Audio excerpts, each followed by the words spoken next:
Too Many Pinkie Pies is the most literal title in the show's history. It tells you everything you need to know right away. And depending on your opinion of Pinkie Pie, this is either going to get you really excited or horrified.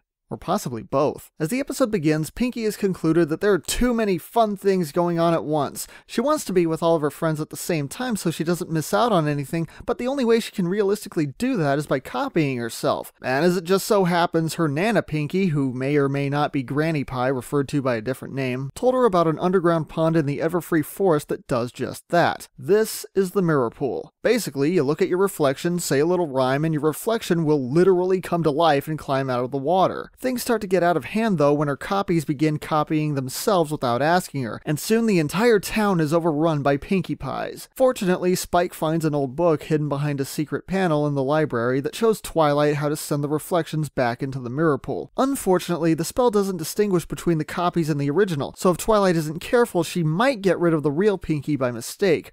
Oh, I know! You can see which ones keep getting everyone's names wrong, and oh crap, that's right. Pinkie actually took the time to teach them about that before they got here. Well, still, it's been established that the copies are a bit more simple-minded and lack the critical thinking skills of the original. So the real Pinkie is the only one who realizes how much of a mess the whole situation is, and ironically, she's also the only one who even considers the possibility that she might not be the original. She tells Twilight that since the other Pinkies are only concerned with having fun, she could test them by making them do something that isn't fun, reasoning that only the original would be able to focus enough to pass. And boy, if there's one thing Twilight knows, it's how not to have fun. She picks the simplest task possible, making them watch paint dry. And sure enough, the copies all get eliminated in short order. And ultimately, the real Pinkie comes away with the knowledge that sometimes it's okay to choose between one friend at a time, because even if you're missing out on something, good friends will still give you plenty of other opportunities to spend time together. And she gains a little more appreciation for having downtime as the episode ends with her passing out with her legs spread and Fluttershy saying that it looks like fun.